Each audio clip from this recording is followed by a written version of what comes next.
Hello and welcome to FBNC News. I'm Hai Nguyen. I'm Trinh Lê and it's great to have you with us. Here are our headlines. Confirmed cases of COVID-19 in Vietnam increased to 68. Vietnam to halt issue of visas to foreigners in battle against COVID-19. Vietnam up 23 places in the Global Economic Freedom Ranking. Southern provinces raise forest fire warning to highest level.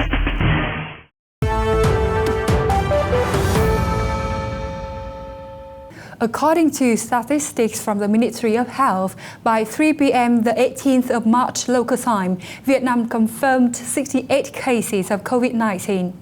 Specifically, patient number 67 from Ninh Thuận province has joined patient number 61 to attend a religious event in Kuala Lumpur, Malaysia, and returned to Tân Sơn Nhất Airport on March 4th on flight number VJ826.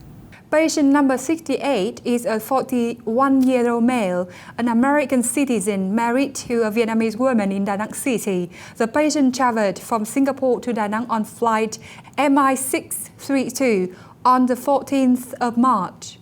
Among 68 cases in Vietnam, 16 cases have been cured. 52 new cases have been found, including 33 cases of Vietnamese. The other 19 cases are foreign visitors from the UK, Germany, Czech Republic, Spain and France who are being treated in 10 cities and provinces in Vietnam.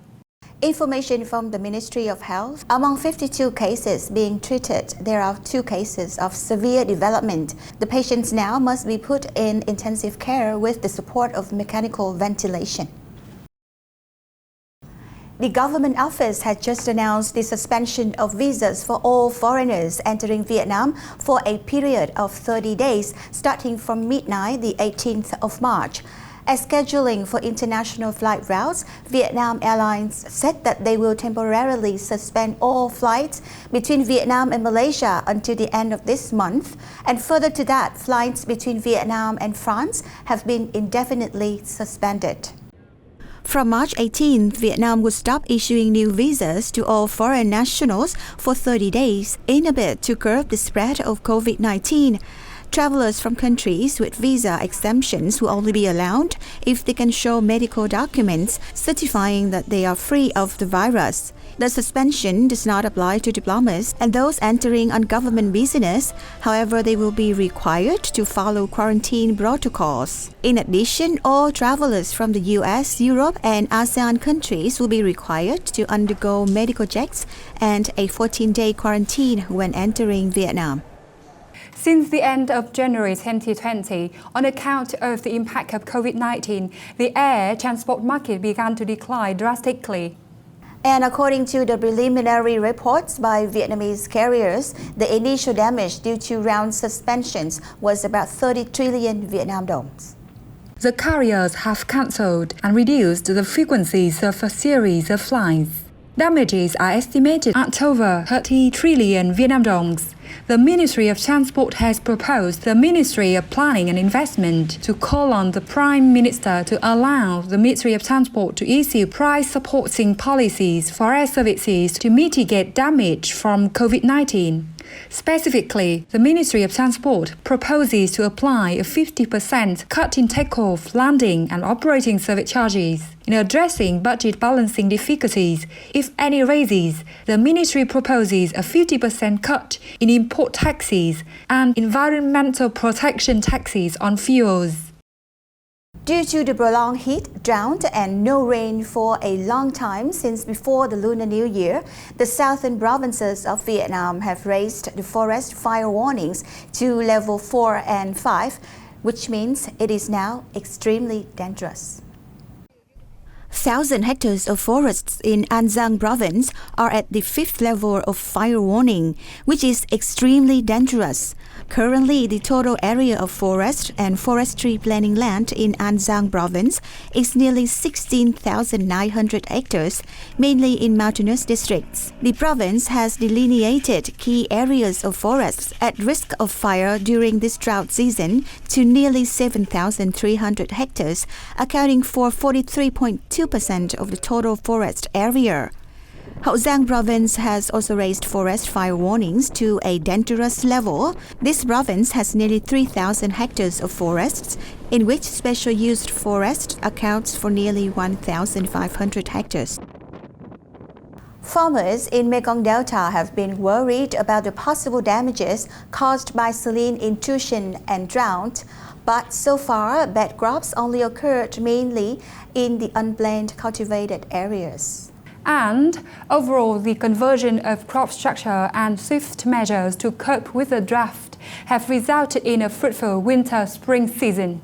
Farmer Trương Văn Triệt cultivated 1 hectare of rice in this winter-spring season.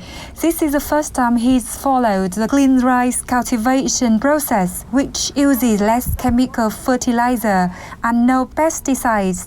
As a result, his crop yields have increased, estimated at 6 tons per hectare.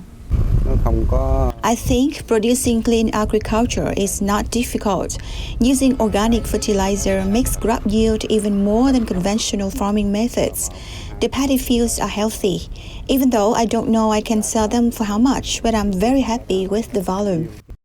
It's worth mentioning that rice fields in Nga Nam town, located in the low area of Mekong Delta, are often heavily affected by the salty drought. But this year, the people of Nga Nam still have a good harvest. This winter-spring season, farmers of Sóc Trăng province sold 174,000 hectares of rice. Only about 500 hectares are estimated to be affected by saline drought. Anticipated desalinity, farmers in Sóc Trăng have done the seedling 1 month in advance, so the damage due to salinity and drought is not without, but is negligible. Of the 174,000 hectares of winter-spring crop, the yield reduction was only about 500 hectares, but the volume harvested was about 5.5 tons. This year, the drought situation has been the most severe in history, but rice harvest has not been as bad as expected. The total area of rice field of this region is over 1,500,000 hectares. Currently, 1.2 million hectares have been harvested, with the average yield at 7 tons per hectare.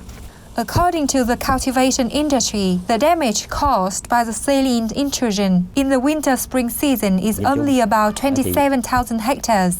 Tiền Giang province has implemented many solutions to minimize the damage. For fruit trees, damages have not yet occurred, but for rice seedlings sowing after the recommended schedule, the crop yield is quite bad. This year's success clearly shows the effectiveness in measures taken to cope with the drought early. The current rice price at 5,000 to 7,500,000 Vietnam dongs per kilogram, and the success story of this winter-spring season has proved that the reduction of rice fields and an appropriate conversion of crop structure have helped Vietnamese agriculture achieve productivity. This output will ensure solid domestic food security and export volume of more than 7 million tons of rice each year. Vietnam scores 58.8 points and ranks 105th in the newest Economic Freedom Index, which recently released by the US-based Heritage Foundation. Compared to last year's report, the country's position is now up 23 places. In the 2020 Economic Freedom Index issued by the Heritage Foundation, Vietnam ranks 21st out of 42 countries in Asia-Pacific region, and its overall score is slightly lower than the regional and global averages. In the report, Heritage Foundation notes that starting a business in Vietnam has become easier and business registration costs have been cut. However, corporate governance standards and the enforcement of labor laws are still the main concerns.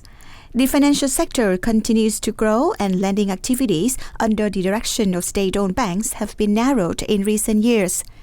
It also stresses that investment framework has been modernized and facilitated for foreign investment, but it has not been effective as expected. That's all for today's FBNC News. Thank you for tuning in. See you tomorrow. Stay safe.